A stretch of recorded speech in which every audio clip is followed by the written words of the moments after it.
As you can tell, probably from my outfit and my really terrible voice quality, I filmed this last week when I was super sick. If you watched our live stream last Wednesday, then you know why that I filmed this on Wednesday. This is the shirt I was wearing, this is the makeup I did, this is the hair that I had. Just a slightly different angle in the same room. These lovely brown boxes behind me are all of my books. If you didn't know, I don't own bookcases. And I own over 300 books. And they're all in boxes back here, except for some that are stacked in piles here. Because they weren't in boxes to begin with. Well, they were, but different boxes. They were like mixed in with my clothes and things. So they weren't in dedicated book boxes. But that's one of the reasons why I don't have a nice filming setup, and why every time you see those live streams, you're looking at a beige couch in front of a beige wall in a beige room with lots of beige and a beige person. And I can't even claim beige. I'm ginger. I'm whiter than white. Beige is too dark of a word to describe me. But that's why I have such a boring background right now. I don't have a bookcase that I can sit in front of and be like, look at all my pretty books. So that's unfortunate. You might also be noticing, this is an edited video. I got a charger and a camera and an extra camera battery. So I have extra batteries. I'm still very sick, so I'm sorry if this video is all over the place. Enough of the rigmarole. This is supposed to be a flicks video, which I haven't done in forever and a half. And I want to talk about Julie and Julia, My Year of Cooking Dangerously by Julie Powell. Now, the film, Julie and Julia, is actually one of my favorite movies. And it was it was not poorly received, but it was not well received either. I'm going to put the book down. I think mostly because it was a slow movie, right? Like, it's not an action movie. There isn't even really tension in the movie. The most tension you feel is when a beef stew gets burnt. Dear God, what will they do? But it has really great acting, and it is just really beautiful storytelling. And I knew that it was based on a memoir. It says in the film that it's based on the memoir. I was like, this movie that I love, food book, let's put them together and get a really great combination.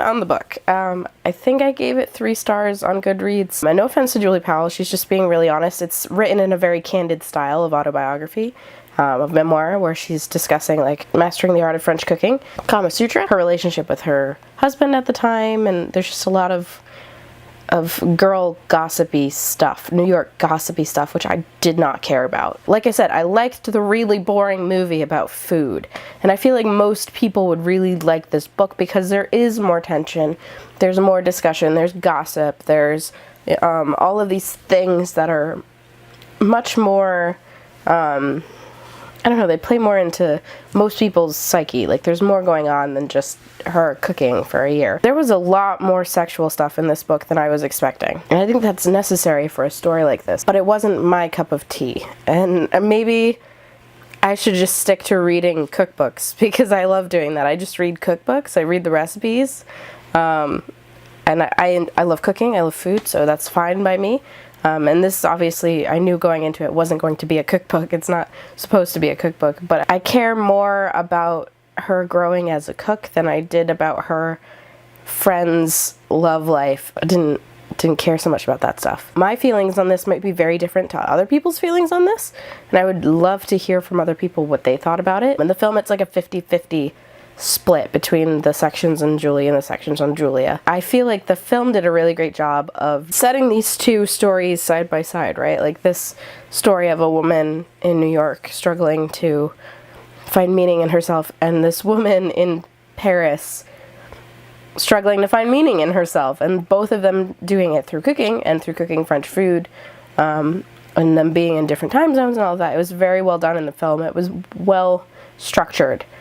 Whereas this is way more Julie heavy. This was almost as if I was sitting down with Julie Powell and having a chat with her over wine and dinner, which again, a lot of people would love. That I understand why a lot of people would really like this book, why it's a bestseller, but it wasn't what I wanted from it. So there's this thing again, right, where now I'm saying I preferred the film, and that's so rare. So many people would say, gosh, the book is always better. There's so much more information in a book. You get so much more out of books than you do from films. For me, in this case, I much prefer the storytelling in the film version versus the storytelling in this one, because it wasn't so much storytelling as chatting.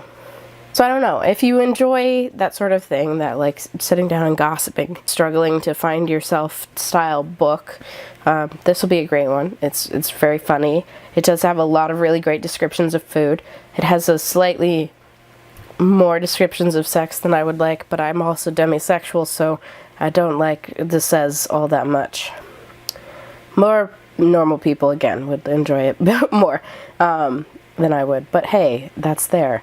So yeah, weird that my first video of 2018 that's an actual book video and like about book content is a nonfiction book, since I generally don't read a lot of them. I read way more last year than I normally do. And I think part of that is due to the Pop Sugar Challenge, part of that is due to the fact that Bibliomancy tried to do some nonfiction books, and also just I don't know if my reading tastes have changed, or if I'm just, because I was introduced to so many nonfiction books that I did enjoy, that I'm allowing more nonfiction books into my life. And again, I didn't love this one, but it wasn't, like, I read it the whole way through. I wasn't put off by it, whereas, like, before I would have been like, nonfiction's boring. Who reads that? Ugh. I actually really like learning and stuff. I feel like I prefer books that are teaching me things to memoirs, unless the person that I'm reading about is interesting to me. Like Stephen King. Like, reading Stephen King's memoir was fine.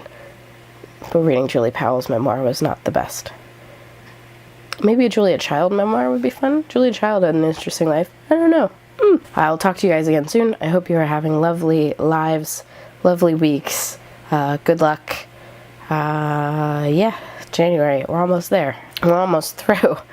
Yeah, I'll talk to you again soon. Bye.